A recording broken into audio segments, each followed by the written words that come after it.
సామాన్య వాక్యము మరి వాక్య రకాలలో నెంబర్ 1 వాక్యము ఏ వాక్యమమ్మ అని చెప్పగానే సామాన్య వాక్యము అనుకున్నాం ఇక్కడ. ఓకేనా? మరి ఈ సామాన్య వాక్యము అనబడేటువంటిది ఏ రకంగా ఉందో ఒకసారి సంపూర్ణవంతంగా నేర్చుకుందాం. ఇక్కడ సామాన్య వాక్యం అనగానే ఇంతకుముందు మనం మ్యాప్ వేసుకోవడం జరిగింది. ఇక్కడ మరి వాక్యాలు రకాలు ఎన్ని రకాలు అనగానే 3 రకాలు అనుకున్నాం. అక్కడ ఆ 3 రకాల వాక్యాలు ఏ రకంగా ఏర్పడ్డవో దాని యొక్క వివరణ కూడా మనం సంపూర్ణవంతంగా ఇచ్చుకోవడం జరిగింది. కాబట్టి అందులో డిస్కస్ చేసుకునేటువంటి నెంబర్ 1 టాపిక్ ఏంటిదమ్మా అని చెప్పగానే సామాన్య వాక్యము అనుకున్నాం. ఇక్కడ సామాన్య వాక్యం అనగా ఇంతకుముందు మనం డెఫినేషన్ ఏమని చదువుకున్నాం. ఇక్కడ ఒకే ఒక సమాపక క్రియ కలిగిన వాక్యము. ఓకేనా? సో ఇక్కడ ఏమనుకున్నాం, ఇక్కడ ఒకే ఒక ఏంటిదమ్మా అని చెప్పగానే సమాపక ఏ క్రియ సమాపక క్రియ కలిగినటువంటి వాక్యం ఏమైతే ఉన్నదో దాన్నే మనం ఏమన్నామని చెప్పగానే సామాన్య వాక్యము అనుకున్నాం. దాని వివరణ కూడా మనం సంపూర్ణవంతంగా తెలుసుకోవడం జరిగింది కదా. కాబట్టి ఇక్కడ మరి ఈ సామాన్య వాక్యాలు తిరిగి ఎన్ని రకాలు అనుకున్నాం. ఇక్కడ మనం 2 రకాలు అనుకున్నాం. అందులో నెంబర్ 1 వాక్యం ఏ వాక్యం అనుకున్నాం. ఇక్కడ క్రియా సహిత వాక్యము అన్నాను. జాగ్రత్తగా వినండి మిత్రమా. అందులో నెంబర్ 1 వాక్యం ఏంటిదమ్మని చెప్పగానే క్రియా సహిత వాక్యం అనుకున్నాము. తర్వాత 2వ వాక్యము ఏంటిదమ్మా అని చెప్పగానే క్రియారహిత వాక్యము అన్నాం ఇక్కడ. ఓకేనా?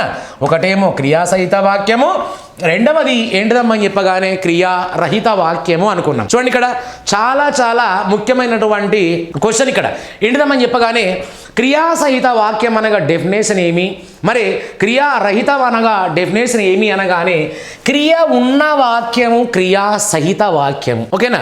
సో జాగ్రత్తగా వినండి. ఇక్కడ ఏమనుకున్నాం. ఇక్కడ చూడండి, ఇక్కడ క్రియ ఉన్నటువంటి వాక్యము. అర్థమైందా? క్రియ ఉన్న వాక్యం అని రాస్తున్నాను సింపుల్గా. ఓకేనా? క్రియ ఉన్న వాక్యము క్రియా సహిత వాక్యము. రెండవది ఏంటిదమ్మా అని చెప్పగానే క్రియ అనబడేటువంటిది లేని వాక్యము అన్నాడు ఇక్కడ. ఓకేనా? క్రియ లేని వాక్యము ఏమైతే ఉన్నదో అదే క్రియారహిత వాక్యం. సింపుల్.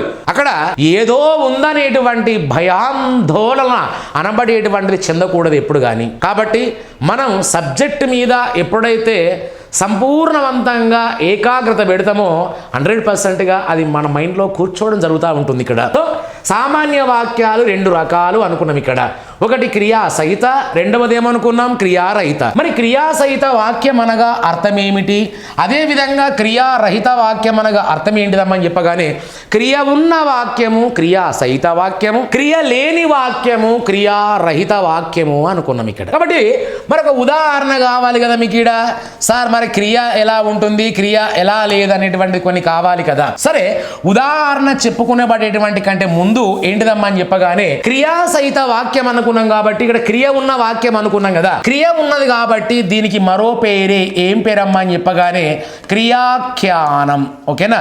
దీనికి మరో నామం ఏంటిదమ్మా అని చెప్పగానే క్రియాఖ్యానం అని కూడా పిలుస్తాం. ఎందుకంటే క్రియ ఉన్న వాక్యము కాబట్టి దానికి మరో పేరు ఏం పేరమ్మా అని చెప్పగానే క్రియాఖ్యానము అన్నాం.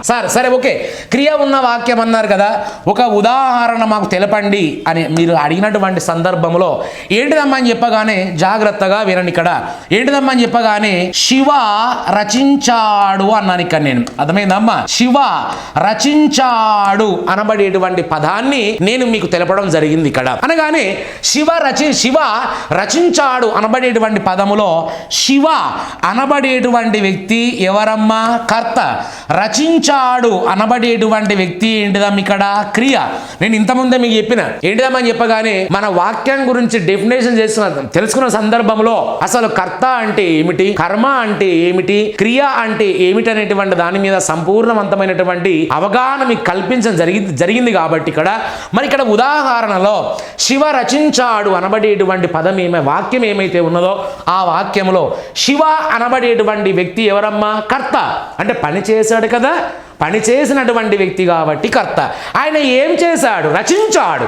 మరి రచించాడు కాబట్టి చేసిన పని కాబట్టి దాన్నే మనం ఏమంటామమ్మా అని చెప్పగానే క్రియ. కాబట్టి ఈ వాక్యంలో క్రియ అనబడేటువంటిది ఉంది మిత్రమా. కాబట్టి దీన్నే మనం ఏమంటామమ్మా అని చెప్పగానే క్రియా సహిత వాక్యము అనాలి. ఓకేనా? తర్వాత సామాన్య వాక్య రకాలలో 2వ రక వాక్యం ఏంటిదమ్మా అని చెప్పగానే క్రియారహిత వాక్యం. మరి క్రియారహిత వాక్యం అనగా మనం ఏమనుకున్నాం. ఇక్కడ క్రియ లేని వాక్యం. మళ్ళొకసారి, క్రియ ఉన్న వాక్యమేమో క్రియాసహిత వాక్యమైంది, క్రియ లేని వాక్యమేమో క్రియారహిత వాక్యమైంది ఇక్కడ. కాబట్టి మరి క్రియ ఉంది కాబట్టి దీనికి మరో పేరే మనం ఏమనుకున్నాం ఇక్కడ, క్రియాఖ్యానము అన్నాం ఇక్కడ. మరి క్రియారహిత అన్నాం కదా, కాబట్టి అక్కడ క్రియ అనబడేటువంటిది ఉండదు. క్రియ లేదు కాబట్టి అది క్రియారహిత వాక్యం. సార్ మరి క్రియ లేదు, ఏముంటుందనేటువంటి ప్రశ్న మన తెర మీదకి రావాలి ఇక్కడ. మరి ఇక్కడ క్రియారహిత వాక్యాలలో క్రియ అనబడేటువంటిది ఉండదు.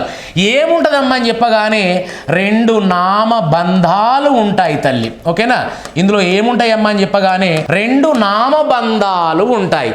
క్రియ అనబడేటువంటిది ఉండదు. క్రియస్థానంలో ఏముంటుందమ్మా అని చెప్పగానే రెండు నామబంధాలు అనబడేటువంటివి ఉంటాయి. కాబట్టి దీనికి మరో పేరే ఏం పేరమ్మా అని చెప్పగానే నామాఖ్యానము అంటారు. సో దాదాపుగా జాగ్రత్తగా వినండి. ఇక్కడ గత ప్రీవియస్ పేపర్ ఒకసారి నేను వీక్షించిన, అందులో మనకు క్రియారహిత వాక్యాల గురించి ఒక చిన్న ప్రశ్న అడగడం జరిగింది. కాబట్టి మరొకసారి ఇక్కడ క్రియారహిత వాక్యం అనగానే ఆ వాక్యములో క్రియ అనబడేటువంటిది ఉండదు. ఉండదు అనగానే ఏమి ఉంటుంది అనబడేటువంటి ధోరణి ప్రశ్న, అలాంటి ప్రశ్న ధోరణి కలిగినటువంటి వ్యక్తులై మీరు ఉండాలి. మరి అందులో క్రియ ఉండదు, ఏముంటుందమ్మని చెప్పగానే రెండు నామబంధాలు ఉంటాయి. ఆ నామబంధాలు ఉన్నాయి కాబట్టి దానికి మరో పేరు ఏం పేరమ్మని చెప్పగానే నామఖ్యానము అన్నాడు.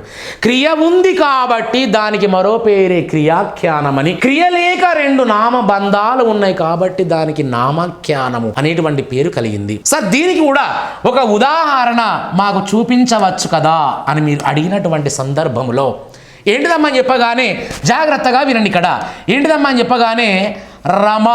ఓకేనా, జాగ్రత్తగా వినండి. ఇక్కడ రమ అనబడేటువంటి పదం, ఫస్ట్ ఆఫ్ ఆల్ నీకు ఇంతకుముందు చెప్పాను, ఇక్కడ కర్త కర్మ క్రియ మీద సంపూర్ణవంతమైనటువంటి అండర్స్టాండింగ్ మీరు కలిగి ఉండాలి. ఓకేనా. సో తర్వాత ఇంకా సింపుల్గా మీకు చెప్పాలంటే ఏంటిదమ్మని చెప్పగానే ఆమె రమ అని రాసాను ఇక్కడ నేను. ఓకేనా, ఆమె అనబడేటువంటిది కర్తనే, రమ అనబడేటువంటి వ్యక్తి కూడా కర్తనే. మరి ఈ వాక్యంలో క్రియ ఉందా? క్రియ లేదు కదా. మరో ఉదాహరణ, ఆయన టీచర్ అని రాశాను. మరి ఆయన అనబడేటువంటిది కూడా కర్తనే, మరి టీచర్ అనబడేటువంటిది కూడా కర్తనే. మరి ఈ వాక్యములో క్రియ అనబడేటువంటిది లేదు. క్రియ లేదు కాబట్టి రెండు నామబంధాలే. ఆమె రమ, ఆమె కర్తనే, రమ కర్తనే. ఆయన టీచర్, ఆయన కర్తనే, తర్వాత టీచర్ కర్తనే. ఇక్కడ క్రియ లేదు కదా. క్రియ లేదు కానీ ఏముంది తల్లి అని చెప్పగానే రెండు నామబంధాలు అనబడేటువంటి ఉన్నాయి కాబట్టి దీనికి మరో పేరే ఏం పేరమ్మా అని చెప్పగానే నామాఖ్యానము అన్నారు ఇక్కడ. సో సంపూర్ణవంతంగా వన్సగా మళ్ళొకసారి ఇక్కడ సామాన్య వాక్యాలు ఎన్ని రకాలు అన్నాడు ఇక్కడ. ఒకటి క్రియా సహిత వాక్యమని, రెండో వాక్యం ఏంటిదమ్మని చెప్పగానే క్రియారహిత వాక్యమని. సింపుల్గా చెప్పాలంటే క్రియ ఉంటే క్రియాసహిత, క్రియ లేకుంటే క్రియారహిత. క్రియ ఉంది క్రియాఖ్యానము, క్రియ లేక రెండు నామాలు ఉన్నాయి కాబట్టి దానికి నామఖ్యానం అనే పేరు రావడం జరిగింది. ఇది ఇక్కడ వరకు క్రియాసహిత క్రియారహిత వాక్యాల యొక్క వివరణ. కొంచెం ముందుకు వెళ్ళినట్లయితే మరి ఇంతకుముందు మనం క్రియాసహిత వాక్యం క్రియారహిత వాక్యం అనుకున్నాం కదా. వన్స్ అగైన్ ఇంకొక వివరణ ఏంటిదమ్మని చెప్పగానే చూద్దాం ఒకసారి. దానికి దీనికి మధ్య ఉన్నటువంటి వ్యత్యాసం ఏంటిదమ్మని చెప్పగానే క్రియాసహిత వాక్యము అని ఇక్కడ. సో తర్వాత నెక్స్ట్ ఆఫ్ ఆల్ రెండవది ఏంటిదమ్మా అని చెప్పగానే క్రియారహిత వాక్యము అని ఇక్కడ నేను. ఓకేనా సార్, దీనికి ఒక ఉదాహరణ ఏంటిదమ్మా అని చెప్పగానే జాగ్రత్తగా వినండి. ఇక్కడ ఆయన, ఓకేనా, ఆయన చదువుతున్నాడు. ఓకేనా, సో ఆయన చదువుతున్నాడు అని రాశాను ఇక్కడ. ఓకేనా, తర్వాత ఆమె లాయర్ అని రాశాను ఇక్కడ. చూడండి ఇక్కడ జాగ్రత్తగా వినండి. ఇక్కడ మరి ఇక్కడ ఆయన అనబడేటువంటిది ఏంటి? కర్త. తర్వాత చదువుతున్నాడు అనబడేటువంటిది ఏమి? ఇక్కడ క్రియ. ఓకేనా, మరి ఇక్కడ ఈ ఉదాహరణలో ఆమె అనబడేటువంటిది ఏమి? కర్త. లాయర్ అనబడేటువంటిది ఏమి? కర్త. సార్ ఇంతకుముందు వివరణ ఇచ్చారు కదా, మళ్ళీ తెర మీదికి ఈ వివరణ ఎందుకంటే ఈడో చిన్న లాజిక్ ఉండడం జరిగింది ఇక్కడ. అనగానే మనం క్రియాసహిత వాక్యం అనగా మనం డెఫినేషన్ ఏమనుకున్నాం? క్రియ ఉన్న వాక్యం క్రియాసహిత వాక్యం. మరి క్రియా లేని వాక్యం క్రియారహిత వాక్యం అనుకున్నాం కదా. మరి ఇక్కడ ఈ వాక్యానికి ఒక ప్రత్యేకత అనబడేటువంటిది ఉంది. ఆ ప్రత్యేకత ఏమి అనగా క్రియారహిత వాక్యాలలో క్రియ ఉండదు, కానీ రెండు నామబంధాలు ఉంటాయి అనుకున్నాం కదా. అందులో మొదటి నామబంధాన్ని మనం ఏమనాలమ్మా అని చెప్పగానే ఉద్దేశ్యము అనబడేటువంటి పేరుతోని పిలుస్తాం. ఇగో ఈ వివరణ ఇవ్వడానికై మరొక్కసారి ఉదాహరణ మీ ముందుకు తేవడం జరిగింది ఇక్కడ. తర్వాత రెండవ నామబంధము ఏమవుతుంది అని చెప్పగానే విధేయము అవుతుంది. ఓకేనా? మరి క్రియ ఉండదు, రెండు నామబంధాలు ఉంటవి. అందులో మొదటి నామబంధాన్ని ఉద్దేశమని, రెండవ నామబంధాన్ని విధేయము అంటారు. అట్ ద సేమ్ టైం ఇక్కడ కూడా రెండు పదాలు ఉన్నాయి కదా. ఇక్కడ మొదటి పదాన్ని మనం ఏమంటామమ్మా అని చెప్పగానే ఉద్దేశ్యమని, తర్వాత రెండవ పదాన్ని మనం ఏమంటామమ్మా అని చెప్పగానే విధేయము అంటారు ఇక్కడ. సో జాగ్రత్తగా వినండి. ఇక్కడ క్రియాసహిత వాక్యాలలో మొదటి పదం ఉద్దేశమే, క్రియారహిత వాక్యాలలో మొదటి పదం ఉద్దేశమే. క్రియాసహిత వాక్యాలలో రెండవ పదం విధేయమే, క్రియారహిత వాక్యాలలో రెండవ పదం విధేయమే. సార్, దానికి దీనికి మధ్య ఉన్నటువంటి వ్యత్యాసం ఏమిటి అని మీరు తెర మీదకి తెచ్చినప్పుడు ఏంటిదమ్మని చెప్పగానే క్రియారహిత వాక్యాలలో ఉద్దేశం కర్తగాను విధేయం కర్తగాను. చూడండి ఇక్కడ అడగచ్చు లాజిక్ క్వశ్చన్. ఇక్కడ క్రియాసహిత వాక్యాలలో ఉద్దేశ విధేయాలు రెండు కూడా కర్తలే, కానీ క్రియాసహిత వాక్యాలలో ఉద్దేశం కర్తగాను విధేయం క్రియగాను ఉంటుంది. ఈ చిన్న లాజిక్ కోసమే మరొక్కసారి ఉదాహరణ నేను తెర మీద తేవడం జరిగింది మిత్రమా. సో దేనిని గురించి చెబుతున్నాము? ఓకేనా, దేనిని గురించి చెబుతున్నాము?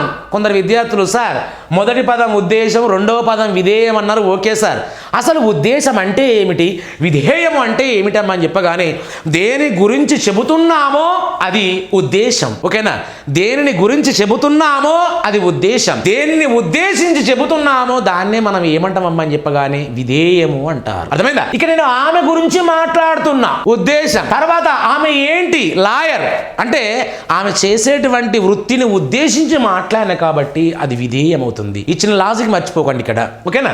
సో క్రియాసహిత క్రియారహిత వాక్యాల మధ్య ఉన్నటువంటి చిన్న వ్యత్యాసం ఏంటమ్మని చెప్పగానే మరి క్రియారహిత వాక్యాలలో ఉద్దేశ విధేయాలు రెండూ కూడా ఎలా ఉంటున్నాయి అని చెప్పగానే కర్తలుగా ఉంటున్నాయి. మరి క్రియాసహిత వాక్యాలలో ఉద్దేశం కర్తగాను విధేయం క్రియగాను ఉంటుంది. ఈ చిన్న లాజిక్ అనేటువంటిది మిస్ కావద్దనేటువంటి ఉద్దేశం మీద మరొక్కసారి మీకు వివరణ ఇవ్వడం జరిగింది.